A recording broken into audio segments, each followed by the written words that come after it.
Someone you know has passed away, and now it's up to you to take care of settling their estates. And we've all heard the words probate. It's almost as bad as the IRS. But today what we're going to talk about is the 10 top questions asked on Google and get the answers you need so that you can make a good decision for you and your family. Today we get to talk with Dan Relle, who is an expert attorney on probate. He's with Thav, Ryke and Associates. Check out their email below, their website. But let's ask him the top 10 questions that you want to know. Question number 1. What is probate? It's a great question. So probate primarily is the process you have to go through in the court after somebody passes away to move assets from the name of the decedent, person who passed away, to their heirs, family members, and devisees. Question number 2. How long does probate take? It's a good question, and it varies case to case.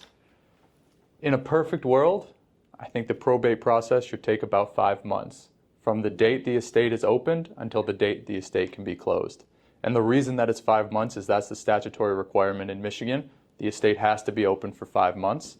The first 4 months are for the creditor period, the amount of time a creditor has to come forward and state a claim against the estate, and that last month is to prepare the final accounting and close the estate. Okay. Now at that point, that 5 months would include the liquidating of any assets, including real estate. You know, you can liquidate or sell the real estate anywhere within that 5-month period. Okay. It's just the distribution part, the devising or selling. Before that money gets put out. Exactly right. And the primary reason, just so I understand, is that way if there is any creditors out there, they have the opportunity to come and be made whole. Exactly. The biggest mistake people make is they'll sell the house, they'll distribute the money, and then all of a sudden Medicaid comes in and says, wait a minute, you owe us $100,000, and then we're trying to claw back money that's already been spent, and it's a disaster. That sounds like it'd be a big mess. Yeah, it's a problem. Oh my gosh. Okay, number 3. What assets go through probate? Any asset that's in the decedent's name at the date of death. So that's real estate, cars, bank accounts, 401k, investment accounts, anything that has the decedent's name at the date of death. Okay. Now what if an account has a benefactor? If there's a beneficiary, it skips probate. Okay. So that's why one of the most important things when you talk to your estate planning attorney is add beneficiaries to all of your accounts. Bank accounts, investment accounts, everything. Coming in number 4, I'm surprised this wasn't number 1. How much does probate cost? It's $1 million question. Right? Or hopefully a lot less than that. You know, it varies case to case on the complexity of the situation. There are small estate claims where it's just a bank account or just a car that needs to be transferred, and it ranges to very large estates where there are multiple properties involving multiple states, or especially when there's conflict. When it is a contested estate, that's when it starts to get expensive. Now we are going to do a video on what happens when you have assets in different jurisdictions, because that's something I'm curious about also. But we'll hit that one later. So you're going to have to subscribe and like, so when we do put that video together, you'll know, and Dan can tell you the answer to that. But right now you have to wait. Number 5, can probate be avoided? Absolutely, and that's the goal. The goal is to always avoid probate, and the way we do that is we do proper estate planning. Ideally, we create a trust, and we fund the trust by placing the assets that are in your name or the decedent's name into that trust before they pass away. By doing that, you avoid probate court, and you're able to distribute those assets according to the trust without any court supervision. Now, is this a good way, when I explain what a trust is to someone, is this a good way to explain it, that a trust is a living entity unto itself? And when you put your properties and stuff in there, you no longer own it, the trust does, but you control it. That's a very good way of saying it. The difficulty is there's a number of different types of trust. Sure. So without getting into the weeds with it, Right. Primarily the trust that you would be creating is exactly that. You can add and subtract from the trust while you're living, as you are in charge of it, and once you pass away, that's when it becomes irrevocable and can't be changed, and you have to follow the instructions that are written in that trust. And that can get as detailed as, I don't want this dollar amount distributed to my grandchild, to their 25, married, and have a solid job if you want it. Exactly right. It can be as arbitrary as you'd like, and to the detail of until they're married or until they have a good job or anything like that. So you can really take control of your assets and watch it go. Absolutely, and that's something you should work with your attorney to do, to make sure that the instructions in the trust are exactly what you want. I had a young lady who had turned 18 in her senior year. Unfortunately, her mom and dad passed. Went through probate, all the assets. She was the only surviving heir. She bought a brand new Trans Am, all kinds of other things. And I think by the age of 21, she had lost the house that was paid for, lost all of her assets. Yep. And that's why a trust is so important, to avoid that kind of stuff. Absolutely, and that's, I would say, the number one concern that most of the parents that I speak to who are concerned about leaving their children their assets is typically doing them in installment payments at age 18, 25, 30, 35 to ensure that that exact scenario doesn't happen. Excellent, excellent. Coming in at number 6, what does a probate attorney do? What don't we do? A probate attorney is here for a couple different reasons. It's to assist with the administration process, to open an estate, appoint a personal representative or somebody in charge of the estate, and to administer all of the assets, selling property, transferring vehicles, collecting bank account funds, all of that. In addition, we do estate planning, wills, trusts, power of attorney, healthcare designations, and then if it's contested. So if there are family members that are fighting, if somebody shows up with a will out of the clear blue sky and that signature doesn't look like the signature of the decedent, then we get to work. And in addition to that, during that process, I imagine there are some just hard set dates by the court. And if you don't have someone looking after that, making sure things happen when they're supposed to happen, it could probably get pretty messy. Well, not only that, but you run the risk of having the estate closed, sanctions or fines, and having to pay additional court fees to reopen the estate because it was administratively closed for failing to provide a proper accounting or inventory, or not filing the correct paperwork. Because the number of people who try to file an estate on their own and get rejected, the majority of our clients. Oh, really? I tried it. I can't figure it out. The court's not helping. They're not providing legal advice. Or they say, we're not, the filing clerk will say, we can't give you legal advice. Right. So then they get legal advice. There you go. Give us a call. Coming in at number 7, what happens if someone dies without a will? I would say the majority of our clients come to us because of that exact situation. Okay.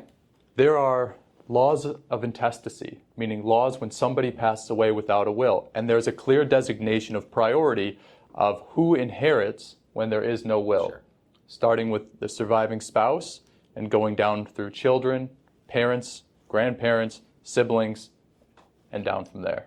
I'm going to throw a little bonus question in on this one. Do you avoid probate with a will? You do not. You do not, and that's a good question. Biggest misconception on the folks, because I specialize in trusts, that is in probate, downsizing and estate sales. And so many people will come to me and they go, oh, no, I have a will. We don't have to do probate. And I'm like, nay, nay, nay, nay. Yeah, and it is a big misconception to say, well, if only they had a will, we wouldn't have to be here. Yeah. It's not the case. No, the will is very helpful because it indicates exactly who you want to be in charge of your estate and exactly who you want to inherit your estate. But what it doesn't prevent is still going to court. Sure. That's what the trust is for. Now, with a will, overall, I'm just guessing here, it should decrease the time probate's going to take and possibly decrease the cost of probate? Certainly should. Okay. And primarily what it does is it alleviates any questions of, I have 3 children, which one is going to be the personal representative? Because it will have it named. It will say, I want my oldest child or my youngest child to be the personal representative. It makes things much more clear and concise. Coming in at number 8, this is kind of a general question. How does the probate system work? I mean, maybe just give a bird's eye view. Sure. Yeah, it's a big question, but to do it quickly, we have to file with the court to open an estate. Okay. Depending on if it's a contested matter or not, we have a court hearing to appoint a personal representative. We have 90 days to create an inventory of here are all of the assets that were in the decedent's name when they died. Okay. And then from there, we work through collecting the assets, selling any property, transferring any property, everything from there. We do a final accounting, a schedule of distribution saying here's what everybody is getting, and then we close the estate. Now, explain what contested versus not contested are. Absolutely. So when a family gets along, it's uncontested. Everyone is in agreement. I want so-and-so to be the personal representative, the executor of the estate. I agree to get my 1/3 share and my other siblings to get their shares. When it becomes contested, it is when there's a lack of trust between family members or people who are inheriting under the will. Okay. And it can get quite ugly at that point. It gets very ugly. Yeah. Fighting over all types of very emotional, personal property, vehicles, those sort of things. I got pulled into the snowblower incident. Snow blowers, Christmas decorations, throw pillows, family photos, everything. Coming in at number 9, who's responsible for handling probate with a will and without a will? Well, with the will, it's pretty clear. It'll say, I nominate so-and-so to be my personal representative, and that person has the responsibility to do it. They also have the ability to say, I'm not in a place to do that, I'm not able or willing to do it, and they can sign a waiver relieving themselves from that responsibility and giving it to somebody else. When there's no will, then it's essentially a who wants to be the personal representative if there's a consensus, if the family gets along. Okay. And if not, then typically you file competing petitions, and that's when the fighting begins. So if you were to get a brother and a sister both wanting to be it, then it has to go to the court for the court to decide? Exactly right. Wow. Exactly right. And the court may say, brother has a better track record, he's a accountant, he's a fiduciary, he's a better option. Or they may say both are good options, but clearly they don't get along, so we're going to appoint an independent third party, somebody the court determines is going to step in who has no relation to the family. Or if they get along, they'll say, okay, we'll appoint co-personal representatives, and brother and sister will do it together. What is the role of an executor? It's a big role, and it can be a daunting task. And I think people say, it's an honor, it's something I'd like to do, and they don't understand what they're getting themselves into. Totally agree, 100%. They're responsible for everything in the estate, and that could be going to the banks, getting the bank statements, helping to do the accounting and the inventory. If there is a house full of crap, you got to go in and you got to inventory all of it. And eventually get rid of all of it. And clean it out. And get a dumpster. Handle the taxes. And handle the taxes. And handle the property taxes and the insurance. And making sure that everything is transferred over. It's a daunting task. It's a big task. And that's often why people come to our firm. It's because that's what we do. Right. We handle all of that for the family, for the executor, to make sure that it's a smooth and easy process and they're not stressed. So if someone comes to your firm, because people have no idea, and they do. Everyone I've ever talked to, it's an honor. Then at the end, it's like, I'm never doing this again. I can't wait to get this over with. Can't wait to get this done. And so they could actually come to your firm, kind of manage it, and you guys have the resources in place to actually handle all that stuff. Absolutely, not just the resources, but the connections. We work with excellent realtors in the area, not just in the Metro Detroit area, but across the state of Michigan. We handle cases in the UP, on the west side of the state, across the entire state of Michigan. So we have the resources to connect with the proper realtor. If we have to have an estate sale, who the best person to use is in that area. If we have to sell a vehicle, we have contacts to help sell the vehicles. If we need to get in contact with certain banks, we have great connections with all the banks, credit unions, wherever those funds are held, to help alleviate any issues with closing out those bank accounts. Fantastic. And putting them in the proper accounts from there. So it's more than just filling out some paperwork, turning it into the court. It's really a holistic approach because most people don't understand how big of a process this can be. Now, depending if there's not a whole lot of assets and if the family gets along really well, it can be quite easy.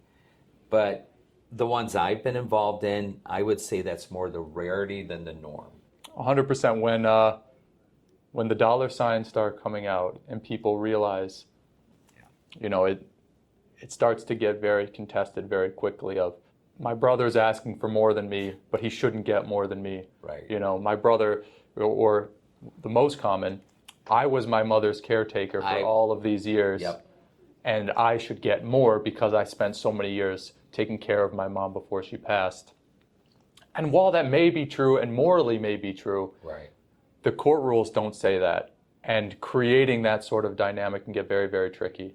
So that's where we come in to try to smooth things over amongst the family and navigate that process. Well, guys, thanks for watching. So now you know a lot more about probate, but if you want to avoid probate and you live in the state of Michigan, give these guys a call. The number's right below. If you're in the situation where a loved one has passed and you will be going through the probate situation, my advice to you is please, please, please use a specialist.